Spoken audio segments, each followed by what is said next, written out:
video or if you're filming. If you're filming, give me a nod and I'll do a fun little thing for you. Oh, you are? Welcome to the Universal Studios Hollywood World Famous Studio Tour!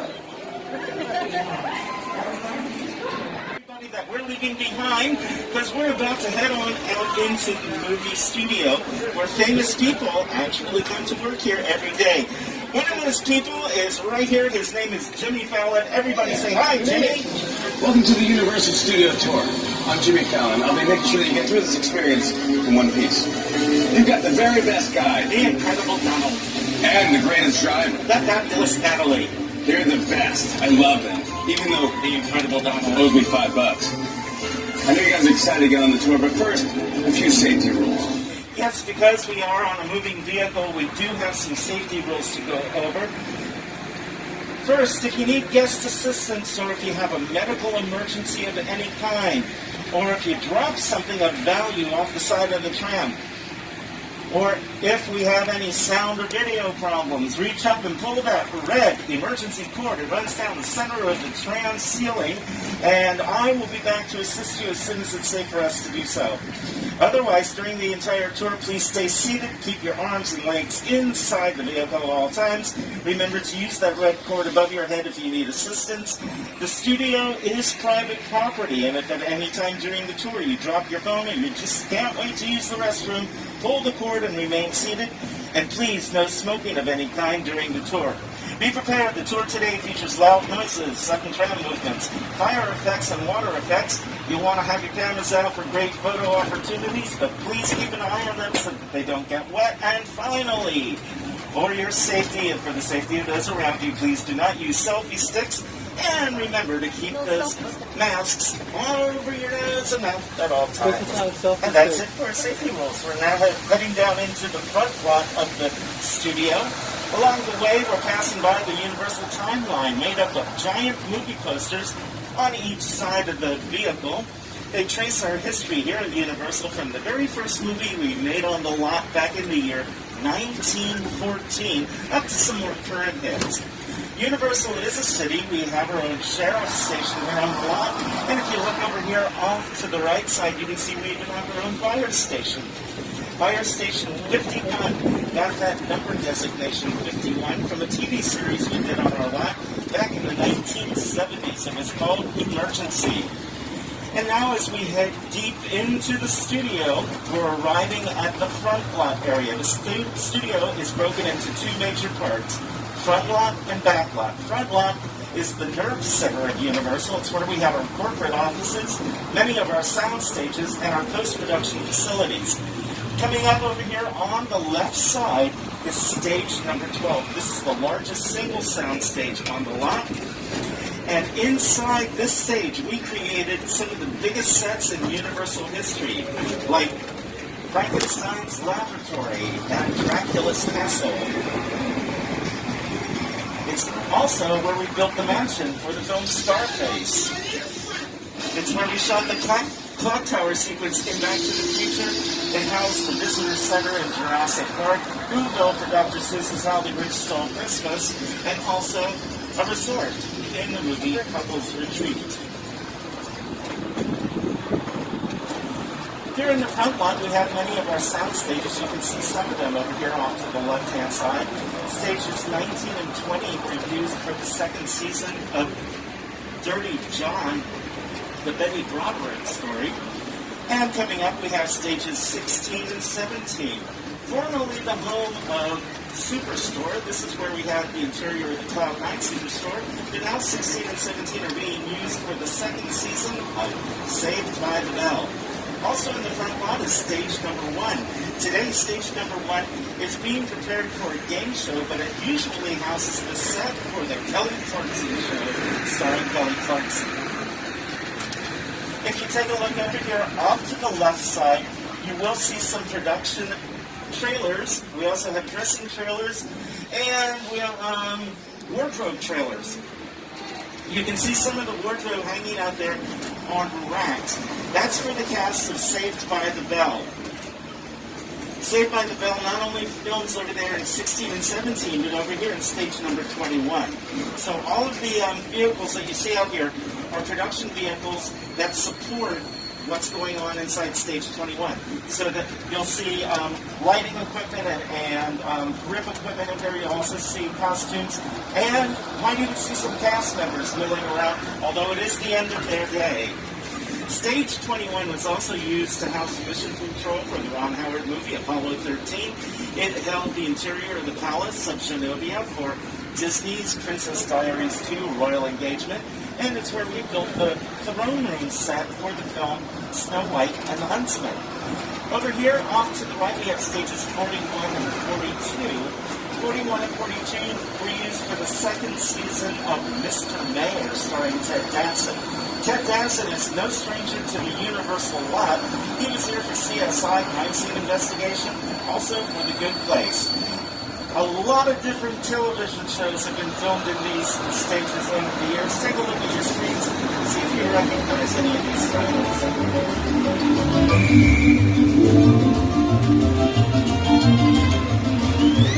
Oh, everybody, we have a star sighting. Take a look over here, off to the left side. It's Ted. Ted E. Bear, star of the movie Ted and Ted 2. Yeah, he's toasting you with a very dirty martini.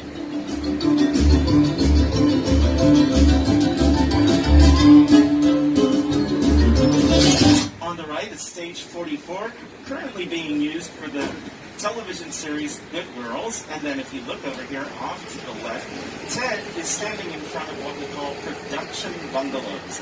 Production bungalows are where screenwriters, producers, and directors have their offices for projects in development here at Universal. In development means that it hasn't actually reached the screen yet. We're in the preliminary stage of getting the TV shows and movies. And then over here on the right side, this huge complex is called the Bud Westmore Building. Bud Westmore was a very creative person. He designed makeup, he designed costumes, he designed sets, and he also directed. He is the man responsible for the look of Creature from the Black Lagoon, and also for the television series The Munsters. This building was named after him. Inside, we have our sign shop, which will create all the signage here on the lot and all the signage for our productions. It's also where we have our staff shop. Our staff shop creates all the decorative items that go onto the sets in our back lot, and they also create set pieces. If you look over there on the right, you can see some molds on top of a container over there. Yeah, those molds are used to make items in the back lot. Also over there on the left side, we have some of our production offices, including 5195, the former office of Alfred Hitchcock. On the left side coming up, stages 22 and 23. 22 was home to the TV series Will and Grace, which was recorded in front of a live audience. The two stages were combined as one for America's Got Talent and also for World of Dance. And 22 and 23 are currently being used for the television comedy Kenan, starring Kenan Thompson. Off to the left, you can see a portion of our back lot. We're now leaving the front lot area. We're heading into our back lot. The back lot is where we have our outdoor sets. If you look off to the left, you can see a portion of the metropolitan area. What appears to be brick and stone out there is actually fake. Those buildings are made out of steel superstructures with plywood put on top of them, and then on top of the plywood we'll put those plastic bricks and stones, and they end up looking like real buildings when you see them on the screen. The street running through that area is called New York Street, and that's where they put up the obstacle course for American Ninja Warrior. Every time we turn the corner here in the back lot, we could be in a different section of the world. And so we're leaving that big metropolitan area and we're taking you to a remote island setting. We're heading to Skull Island, the home of King Kong. It's the original King Kong that made me want to direct movies. And I saw that movie on TV when I was about 8 or 9 years old. And I wanted to become a filmmaker. I like films that just take you away from your life and sweep you up as an engine. Kong literally does it. I mean, you're on board the ship, you're sailing to a lost island, you're encountering monsters and creatures from, prehistoric times. I was thrilled when Universal invited me back to Skull Island. It was great. We have created this 3D Universal experience through little glasses really. Don't put them on yet, just put them in your hand because we're about to return to Skull Island. Okay, everybody. We need for you to remain seated and keep your arms and legs inside the vehicle at all times. Secure any loose items. And now you want to put on your 3D glasses because we have arrived at Skull Island.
Kong 360 3D.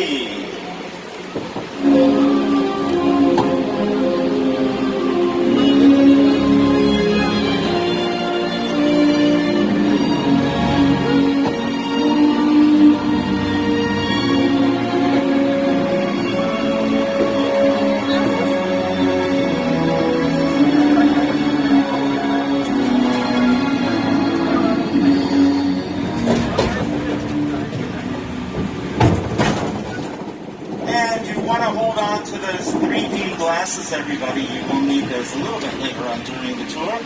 King Kong 360 3D was presented by, or created by, Weta Digital. Weta Digital is the same company that created the special effects in our feature film King Kong, as well as features like the Lord of the Rings trilogy and Avatar.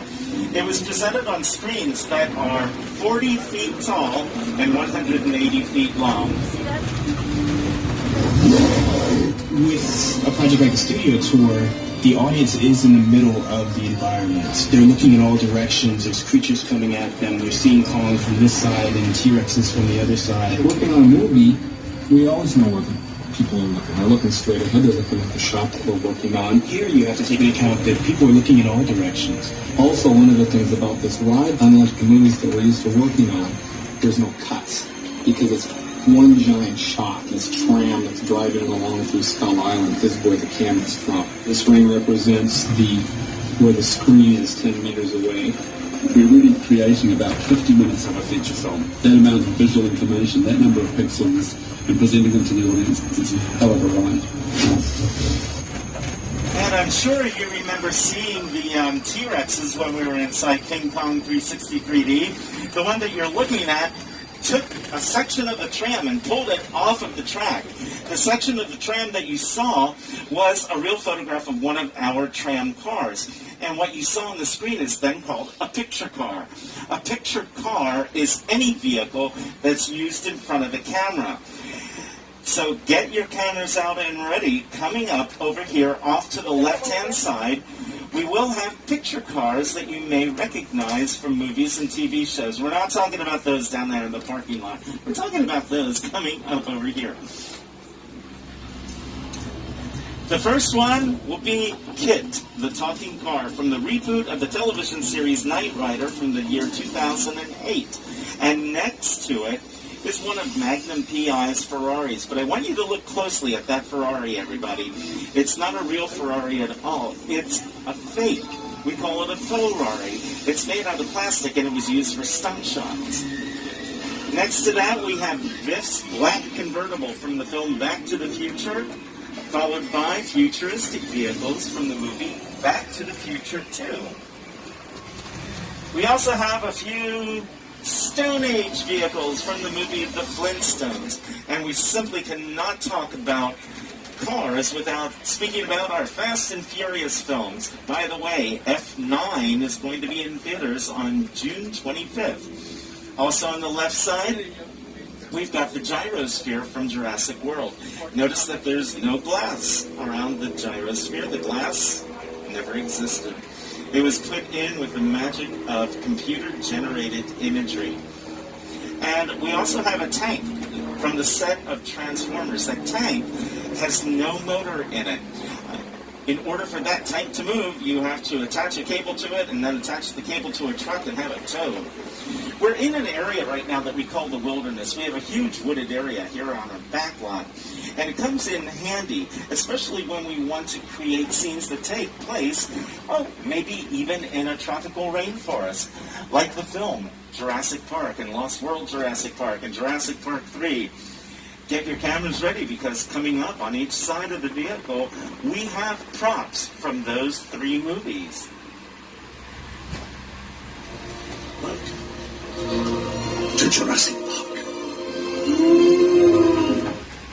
If you take a look off to the right, you'll see a barge from Jurassic Park 3, and coming up over here, off to the left-hand side, we have the portable laboratory that was dangling precariously off the side of a cliff in the film The Lost World Jurassic Park. And we thought you might like to meet a couple of the stars from the original Jurassic Park film, so here they are.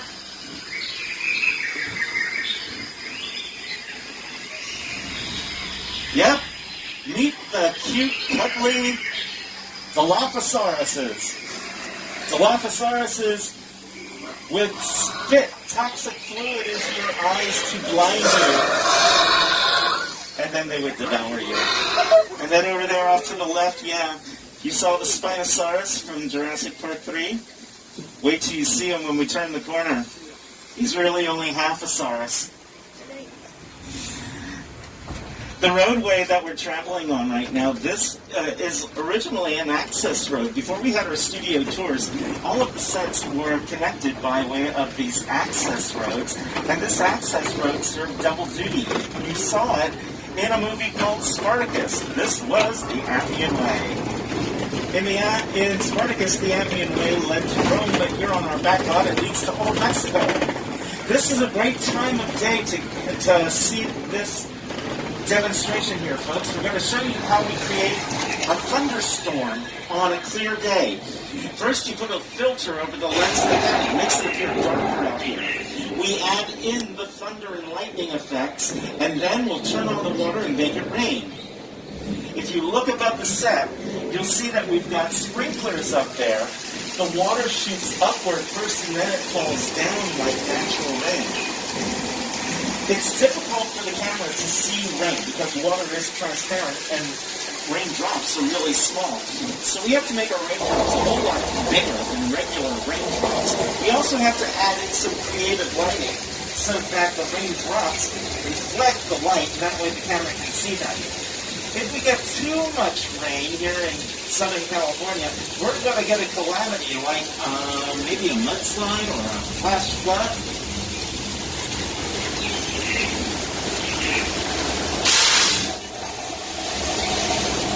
The public flood is created by releasing thousands of gallons of recycled water from tanks at the top of the hill. Water comes down here and we pump it back up to those tanks. We can create that effect over and over again. You saw that effect in a movie called Big Fat Liar.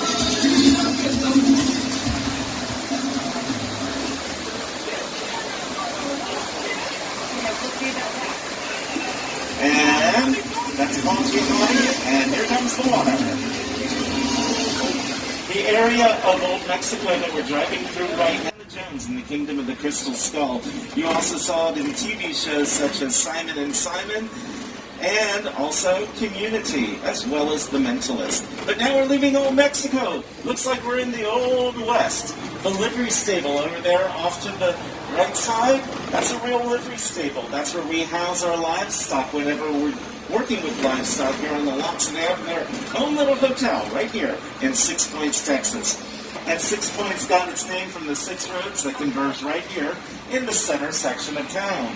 You saw this area in a movie called Once Upon a Time in Hollywood, starring Leonardo DiCaprio and Brad Pitt. In order to make it look like a western town, easy enough is simply bring in truckloads of dirt and sand, cover up all of the asphalt, and then you'll bring in some horse hitching posts, maybe a stagecoach, a trough of water, and you got your old western town. If you look across the water over here on the left side, you'll see stages 24 and 25, home to The Voice singing competition. Next door to them, stages 26 and 27. 26 and 27 were combined for World of Dance. The body of water out here, this was created for a movie called The Mississippi Gambler, and it served as the Mississippi River. It became the Mississippi River again in a TV series called Riverboat. It became the entire Pacific Ocean for the TV series McHale's Navy. It served as the Amazon River in a movie called Creature from the Black Lagoon. That area was also seen as Gilligan's Island in a made-for-television movie called Return to Gilligan's Island, and in a Gilligan's Island film made for TV called The Harlem Globetrotters on Gilligan's Island. Well, now, you may wonder where we're going. It looks like we're parked outside of the building. Well, we're going to take you inside of a soundstage. There are 2 types of special effects. Both types can be created inside of a soundstage. A visual effect is created by computer. A practical effect is done right there in front of the camera, inside a stage just like this. So everybody, we are going to take you inside stage number 50. 50 is a special effects stage where we create an earthquake. That's right, everybody. You are going to find out what it's like to be an actor on the set when we create a practical effect like an earthquake. Now imagine, you're on a train. It's pulling into the station. You are all my actors. We're going to pretend that I've got the camera and I'm going to call out the direction. Please remain seated. Keep your arms and legs inside and secure any loose items. You do not need your 3D glasses. And now, we're going to test the earthquake. Okay, it's working. So cameras are now rolling. And earthquake strikes. We're going to focus on your front faces. The earthquake intensifies. Off to the left, the ceiling collapses, and a sharp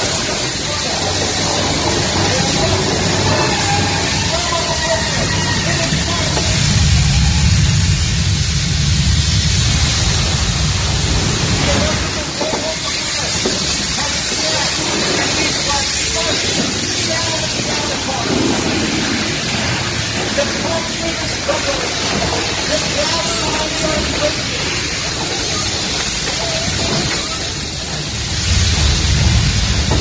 And there are train stations of how that will bring the train.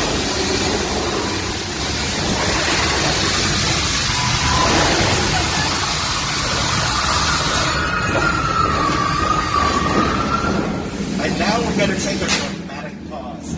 But we don't want our audience to get bored, so how about we have a lemonade place?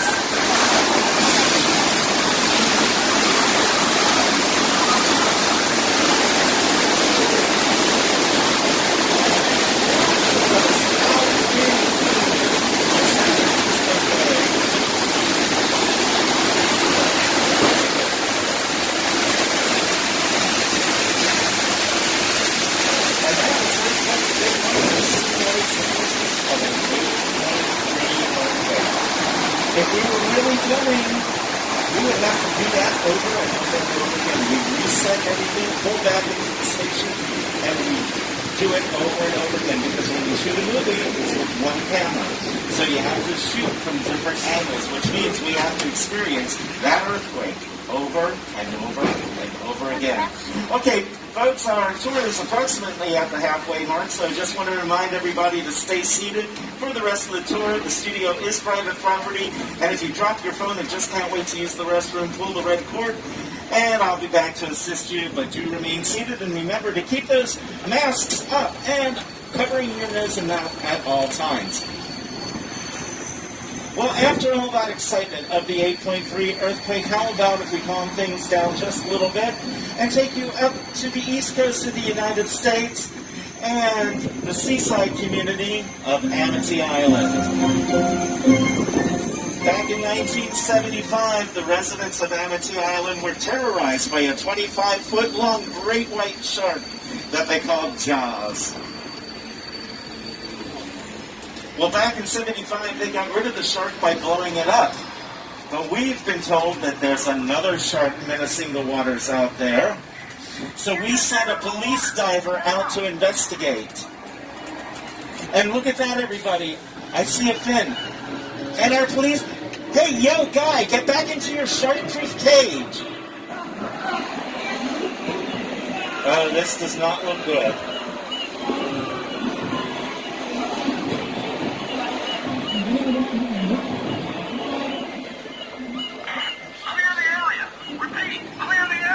Clear the area. Oh no, we don't want to clear the area. We're going to take cover behind these high voltage boxes and these big barrels of gasoline over here. Keep your eye on that yellow barrel out there, folks. They've made it a hook and a jackson to the barrel. Look at that. The shark's moving. Look, Natalie, look at this. The gasoline caught fire. Uh-oh, maybe it wasn't such a good idea to stop here after all. The only thing worse would be an attack by a shark.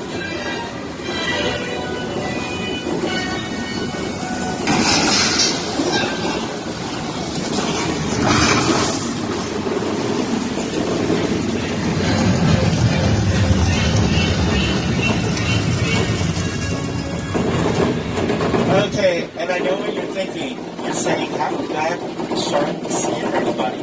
Well, actually, it does a really good job. You should hear people screaming on the tour. But that is not the shark that we used in the movie Jaws. The one that we used in the movie was a highly complicated piece of machinery covered by a very realistic-looking latex skin. But it did not work very well at all. In fact, the first thing that happened when they put the mechanical shark in the ocean, it sank to the ocean floor. They had so many problems making the shark work that people started calling the movie Flaws instead of Jaws. Here's the director of the movie to tell you just a little bit about it. That's a much maligned shark. The shark was frustrating. It didn't really work all the time. It didn't work hardly at all. Wherever you were on the island, you could hear the radio waves. They were always saying, the shark is not working. Repeat, the shark is not working. We just waited around. We just waited and waited and waited. The shark worked low enough for a while there and had the biggest of all time. So I really owe the shark a lot.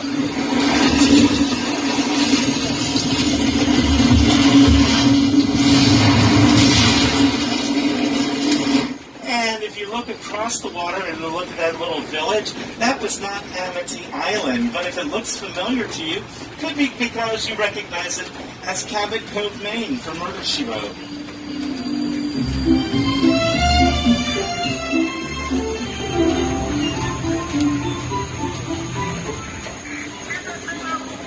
And if you look off to the left, you'll see a residential area that we call Elm Street.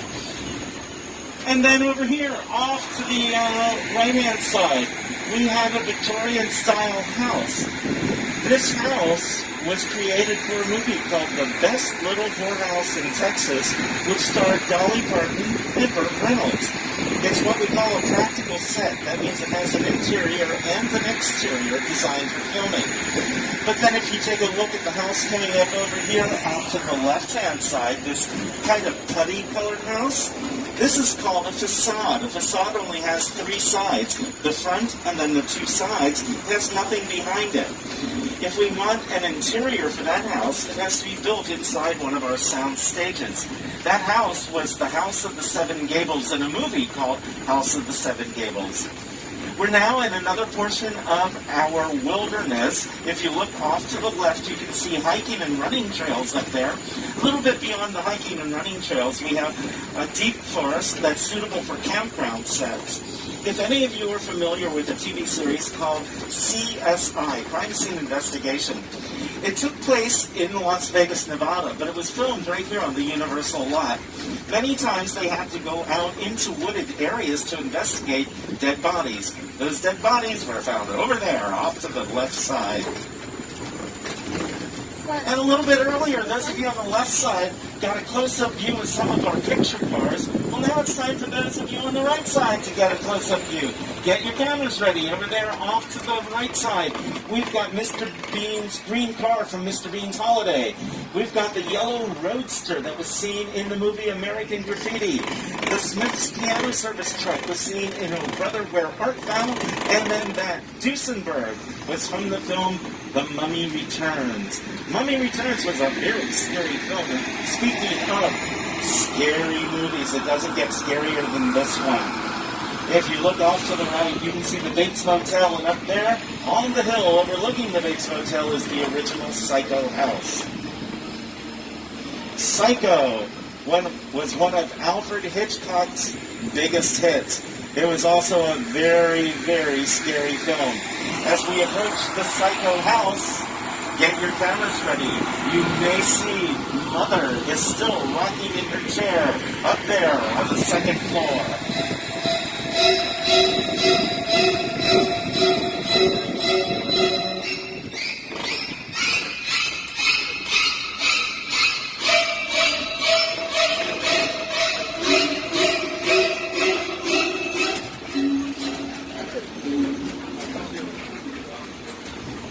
And keep those cameras out and ready, everybody, because we are going to drive onto one of the biggest sets ever created for a movie. This is the crash site set from Steven Spielberg's War of the Worlds.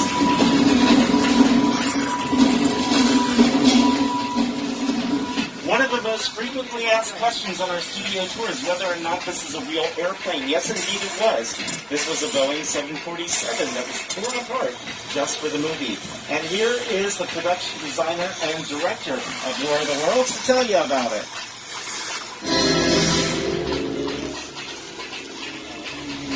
The airplane crash site set is a perfect example of a set that is all designed around a vision that Steven had.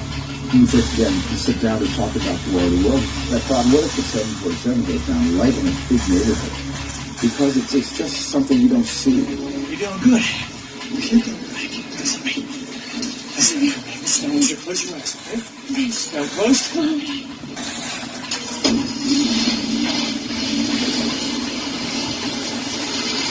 Bobby, get in. Get in. Okay, everybody, and we are approximately 10 minutes from the end of the tour. We'll be returning to the theme park shortly. Remember to pull the emergency cord if you need assistance, but please remain seated at all times. And please remember to keep those facial coverings up and covering your nose and mouth at all times. Coming up over here off to the right-hand side, we have another one of our practical sets that you may recognize from a movie called The Great Outdoors starring John Candy.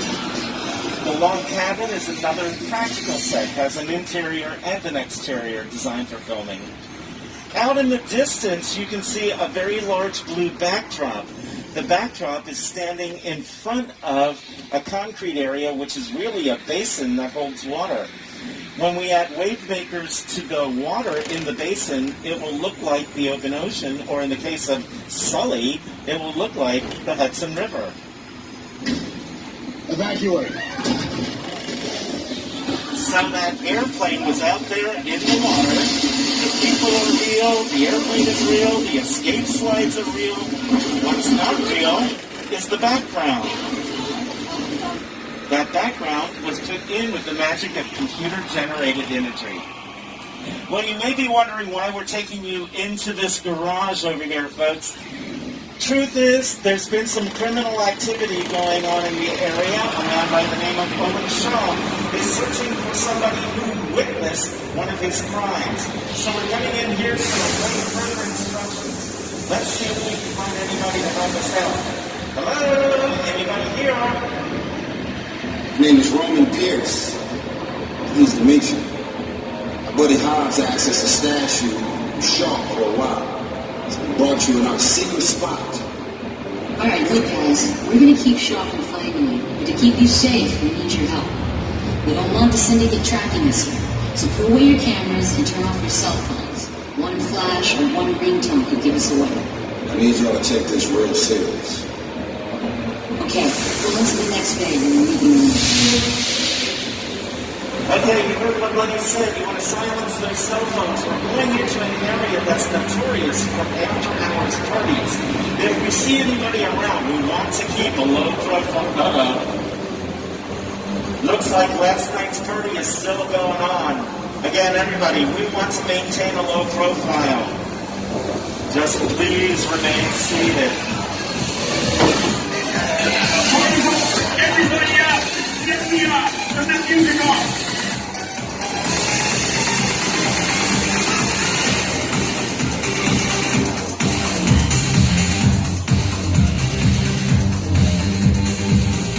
This is what we're doing. This is the race day after party. And where the other? Roman Pierce, FBI, don't move. Neil, that's right, party's over. You know how long I took to iron this shirt, man? I'm not... You're under arrest right now. Just back up a little bit. I got it. It's lightweight. First of all, I don't work for you. Oh, really? Well, tell me, Roman, who do you work for?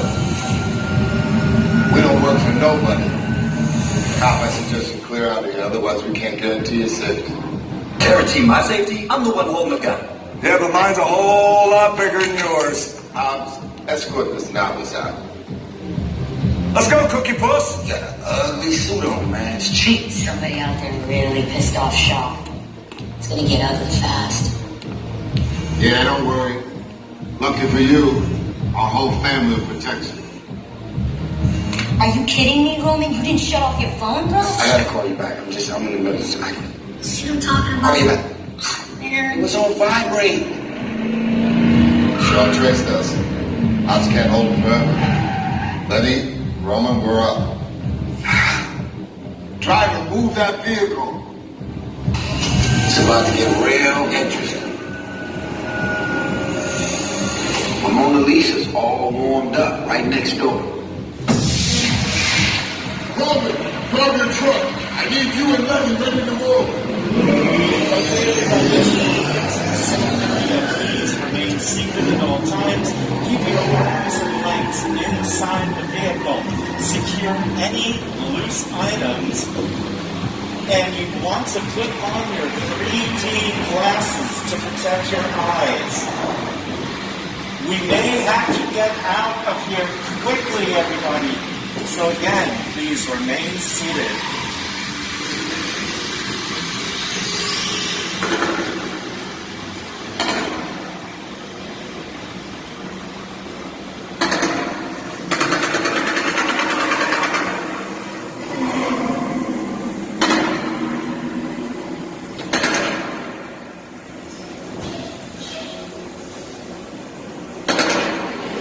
Which one of you is the witness? Speak now or you all get fried!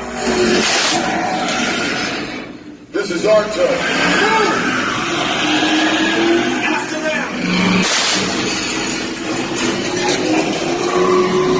Okay, guys, it's showtime!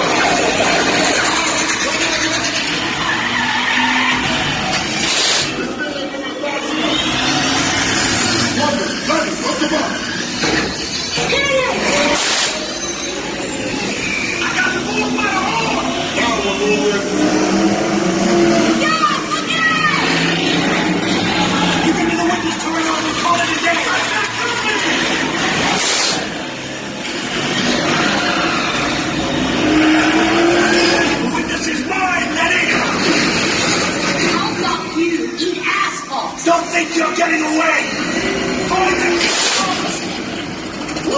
ready. Don't let another missile shot. Not gonna happen. Don't worry, I got this. Robert, don't shoot. Head for the bridge. Enter the section. Everybody hold it. Hit the nitrous. Ride and die.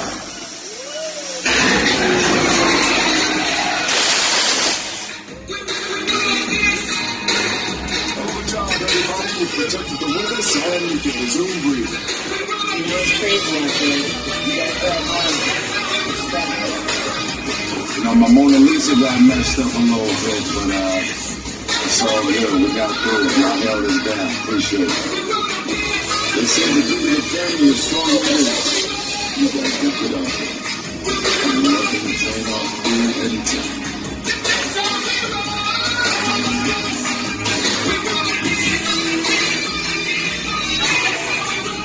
Okay, everybody, that was Fast and Furious Supercharged. And some crazy driving by our driver over here, Natalie. Everybody give her a great big round of applause. She found open freeways on the LA freeway system. That deserves applause on its own. Okay, well, we are nearing the end of our tour now.